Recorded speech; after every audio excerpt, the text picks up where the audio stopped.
Hey, it's John Lee Dumas of EO Fire, and it's The Entrepreneurial You, the show for dedicated and passionate Caribbean entrepreneurs seeking daily inspiration, brought to you by author, speaker, and award-winning entrepreneur Heneka Watkis-Porter. You must be prepared to ignite.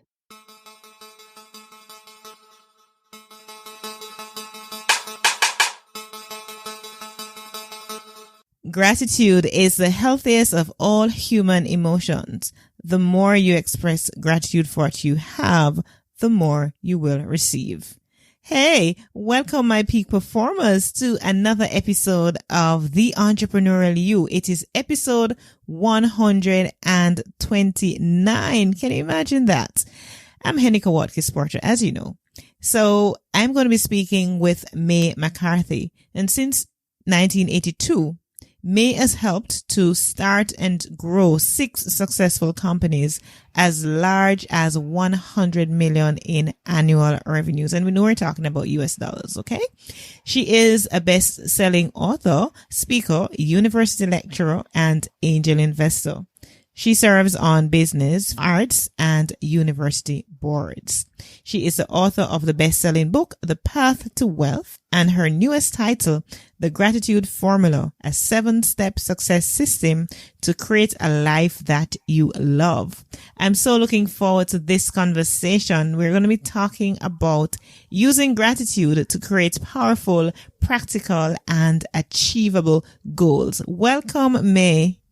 Oh, thank you so much for having me. I'm delighted to be here. Awesome. And of course, it is indeed my pleasure. Do you or have you ever had any Jamaican food? Yes, I've been to Jamaica several times. I love Jamaican food. Tell me about it. What's your favorite? Oh, well, I like the fish. It's a kind of a blackened, almost a spicy fish, white fish. I guess it's the last time I had it was when I was at Reverend Sheila's church in Kingston, and we went to an area where the pirates used to live. And you perhaps had steamed fish, or was it fried? Was it steamed or fried? It was steamed, but it had some spice on it. It was excellent. I like grilled fish as my favorite. Okay, awesome. And now you're getting me to salivate because you're talking about all these great food. Anyway, before we get carried away and, we're salivating more, we're going to be talking about our topic for today, which is using gratitude to create powerful, practical, and achievable goals. Any conversation rather on gratitude is going to get my ears all perked up. I am interested. I'm intrigued. And so what does it mean to be grateful? What is gratitude, May? Well, gratitude is a choice.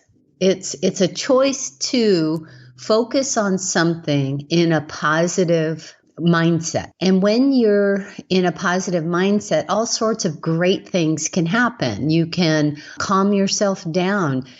There are studies that show that when you are expressing gratitude, it's better for your overall health and well-being. It helps you sleep better at night if you recite gratitude statements. And what I've learned over the last 35 plus years of using gratitude, I found that it's also a tool for success. If you start to use gratitude statements surrounding your goals for the things that you want to achieve, you want to experience, you want to have, and you word those things as though you already have them with gratitude, it tends to do something really interesting. We all know that when you're grateful for something, it tends to multiply. But when you're grateful for something that you want and you describe it as though it's already done, your subconscious and your intuition tend to illuminate more possibilities for you to take steps to make those statements true. So for me, gratitude is also a tool for success. And some might even think that you're crazy because they're thinking, so there's so many things that I don't have. Why do I need to be grateful? Why don't I just think about the things that I don't have and work towards those things? Well, and I think that you should work towards those things. I'm just saying that if you use gratitude and you describe those goals as already complete, what will happen is your subconscious is going to filter billions of pieces of data that are coming at you every single day. And it will tend to illuminate things that are a little bit more in alignment with steps that you can take to achieve those goals. Many people have an experience of buying a car, and they generally think about a car, they imagine a car, they talk to their friends and family about a car, they get all excited, and they narrow down all the different kinds of cars to one or two possibilities. Well, they start to notice that car driving around everywhere. They never noticed it before they got excited about having it. So their subconscious filtered the thousands of cars that are on the road to illuminate those cars that are in alignment with the goal of having a car. Well, you can do the same thing in regards to good health, increasing finances, using your skills and talents for right work that's fulfilling and satisfying, great relationships with family, friends, community, your spiritual connection, and your recreation. If you start to describe it as though it's already complete with gratitude, you'll tend to notice more possibilities to take steps to achieve it in a much easier way. So that's the reticular activating system at work. Now, you wrote the book, The Gratitude Formula, a 7-step success system to create a life that you love. Now I'm going to be asking you at this point to talk us through the Gratitude Formula success system and those 7 steps, because we have the time. We want to hear those 7 steps because we want to be successful. Okay.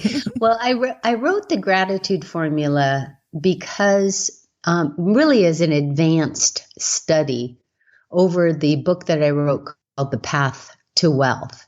Lots of people were able to use a 7-step system in the Path to Wealth to achieve more of their goals. Essentially, what you're doing is you are partnering with a source of intuition, a source of intelligence, a source of creativity to guide you and direct you towards achieving your goals. So you use your words, thoughts, and emotions with gratitude to describe what it is that you want as though it's already complete. So those are the 7 steps in the first book. It's surrounding that idea. And what was happening is thousands of people would contact me via email or at my events or on social media and tell me that they were successful in achieving the goals that they believed were possible. But they were giving up on the goals that they didn't think they could achieve. They said that the system wasn't working for them, that they weren't being inspired to take any action to achieve those goals. Therefore, those must not be the right goals for them, and they were giving up. And my response to that is, look, success is a system, not a secret. This system can work in any area of your life. And if you're not getting any intuitive directions or any guidance to take action, then you need to turn the focus within and see where something might be blocked. And one of the things that I found is that people were achieving the goals they thought were possible. But when we analyzed the goals that they didn't think were possible, what was happening is their brain, in an effort to protect them from disappointment, was putting these intuitive messages on mute. For instance, a friend of mine decided that her goal was to have a goal of good health. And she had been told all of her life that her grandparents, her parents, and even her oldest sibling had all been diagnosed with diabetes, and she was destined to have diabetes as well. Well, she decided that she didn't want to have diabetes. So she was using the daily practice in the Path to Wealth to meet with her source of intelligence every single morning, with God, with spirit, with what I call the chief spiritual officer. I gave it a title, a business title. And she's meeting every morning, writing down her goals as though they're complete with gratitude, reading them out loud and imagining being in that healthy body.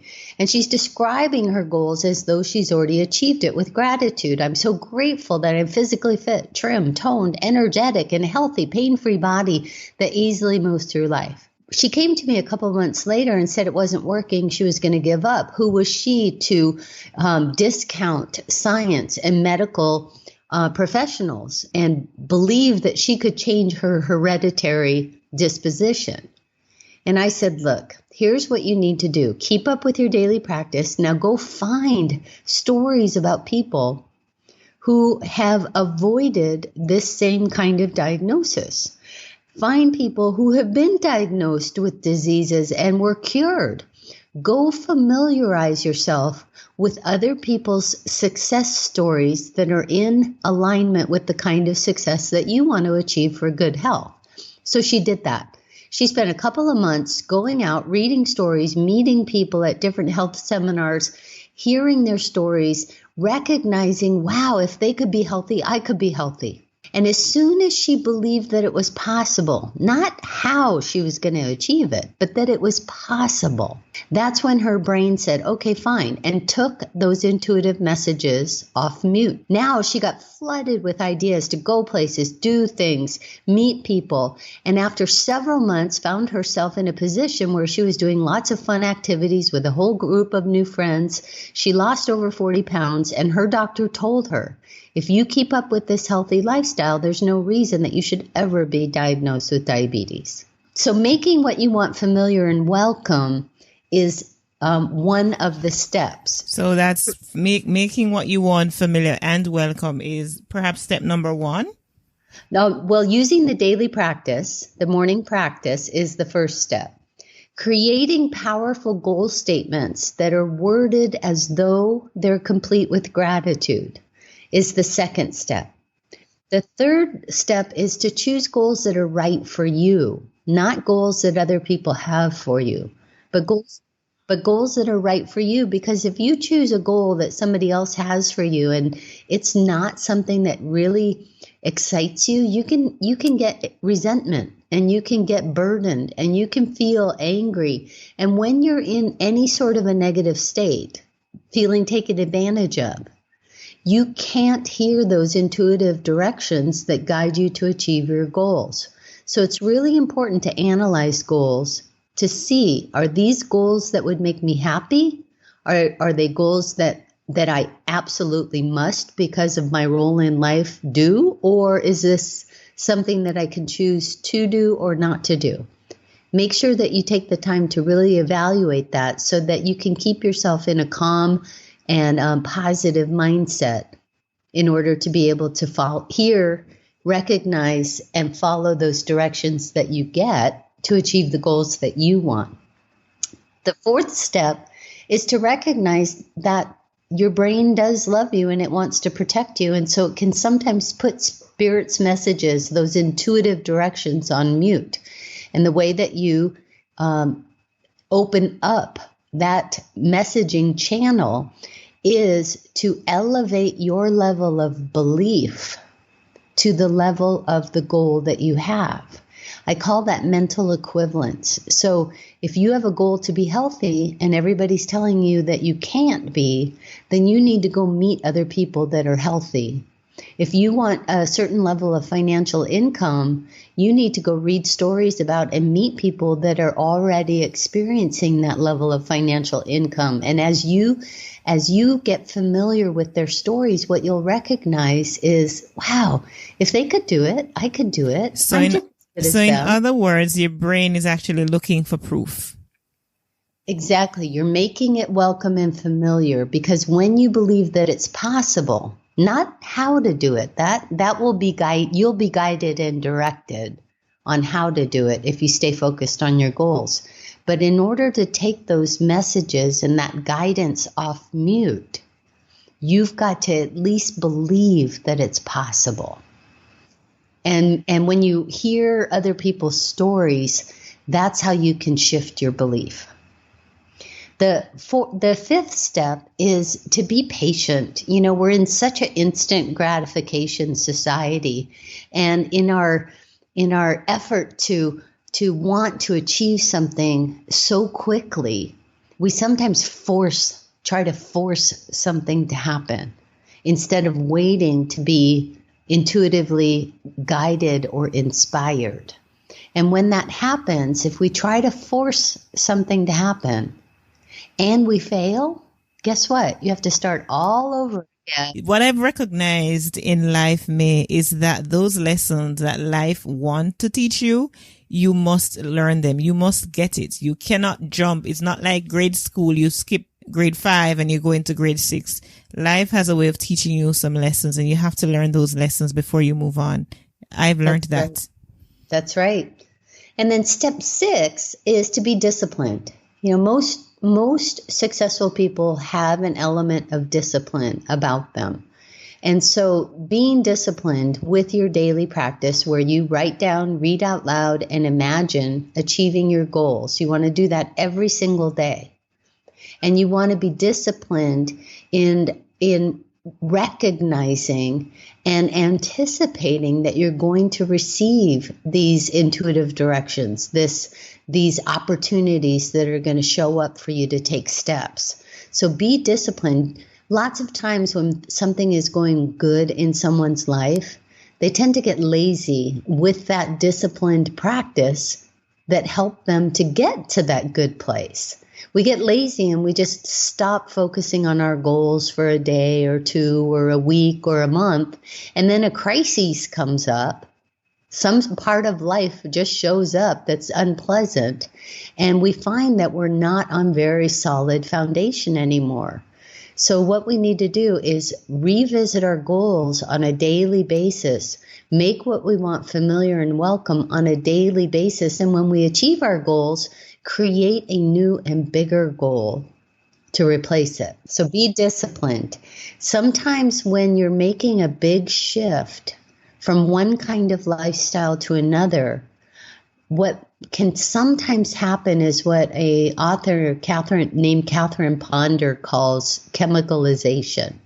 And what that is an actual physiological and mental condition that tries to take you back to that old way of life.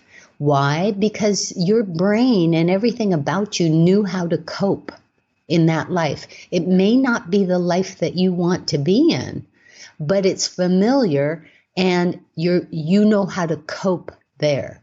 And this unknown better lifestyle is something that's kind of scary because you don't know what it's like to experience that. So we have this tendency as human beings to have this chemicalization process try to pull us back to the old life. And what we need to do is recognize that that's a possibility and keep up with our practice, keep up with the success system and move through that. As you stay disciplined, you will move through that chemicalization and come out the other side in that life that you really want to live in. But that is a real issue that can happen and does happen to the majority of human beings.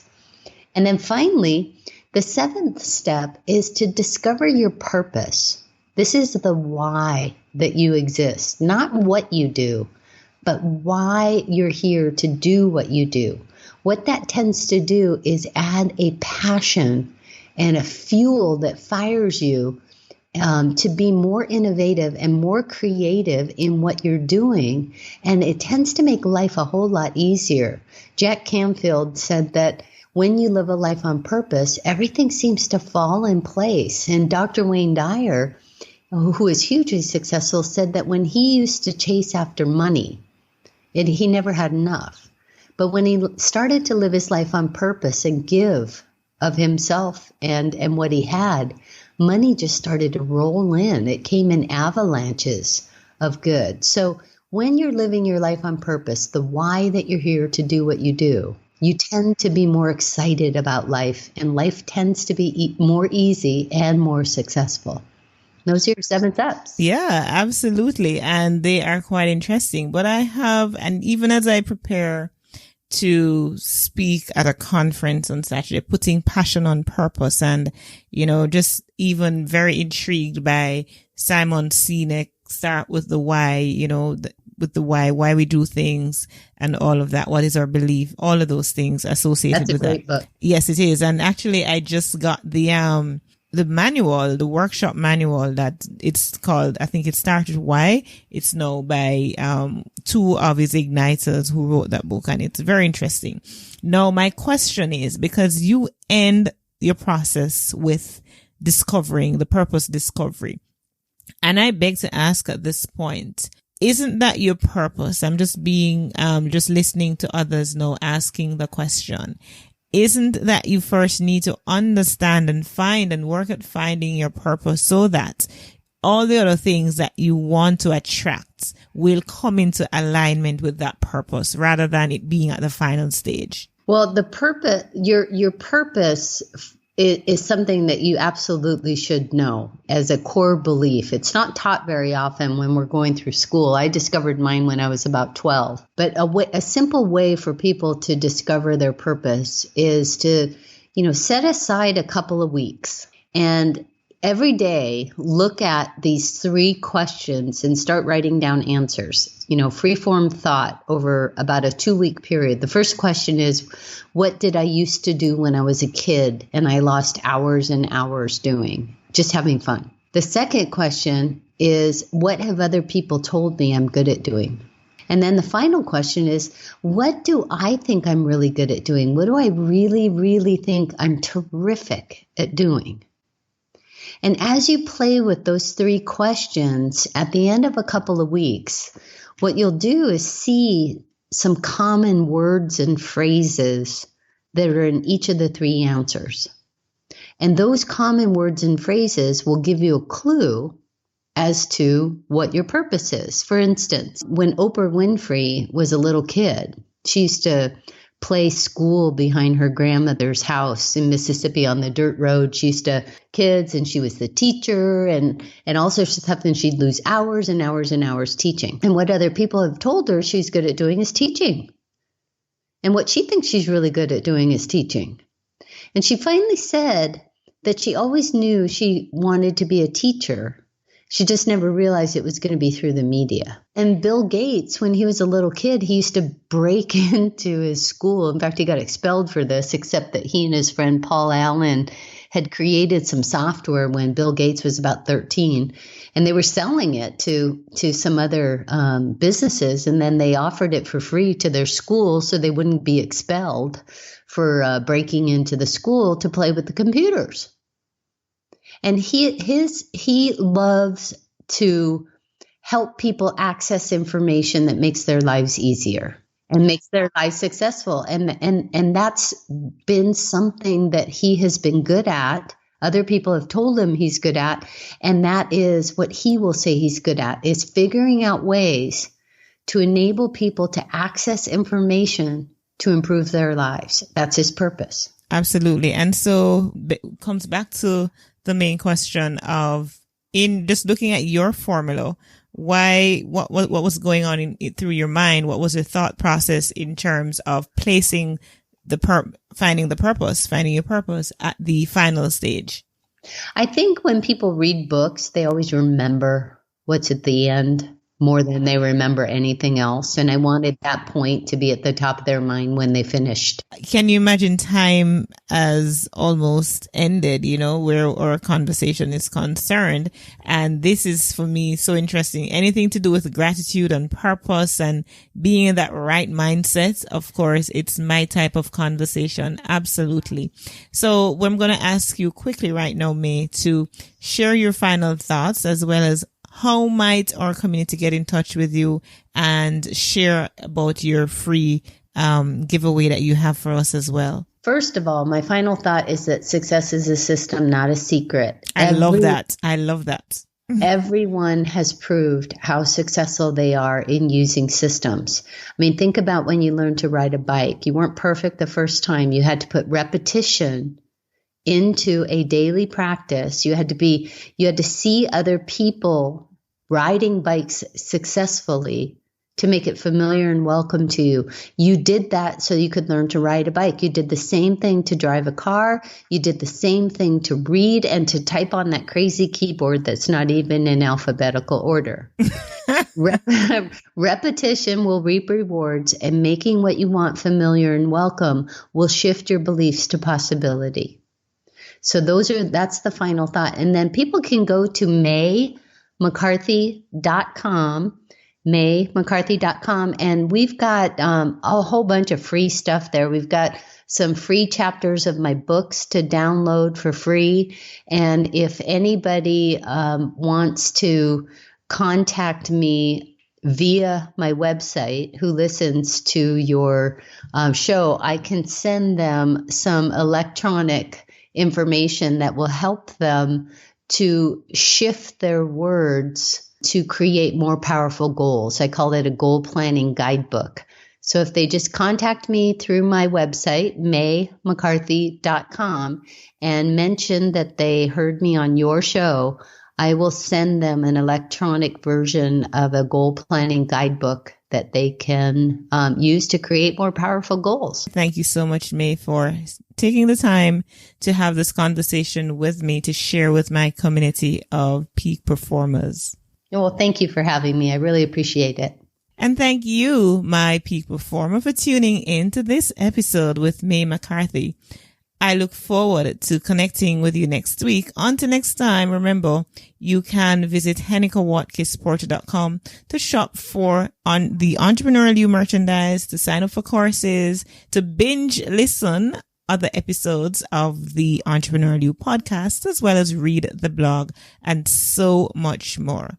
Remember, you were born to win, but to be a winner, you must plan to win, prepare to win, and expect to win. What good? Attention! LeaderCast Women is an inspirational one-day leadership event featuring renowned female leaders. Male and female audience members alike will leave LeaderCast Women with the tools they need to become leaders worth following.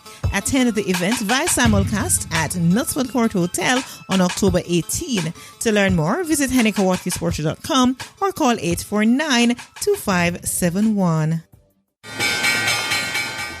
We needed to raise capital, but our experience with local financial institutions was that they were cautious and slow to act, and interest rates were far too high. We had real concerns about financing our business through outside equity investors and the possibility of interference. Could we get a fair valuation for our business? We had our own ideas about the business and its value. Should I go the traditional route of bank financing, or should I try the Jamaica Stock Exchange? So we made a call and experienced transformation of our business through conversations. I'm John Mahfood, CEO of Jamaican Teas, and we're listed on the Jamaica Stock Exchange. Give us a call today at 876-967-3271 to begin your transformation through conversation. We want to see your company listed on the Jamaica Stock Exchange.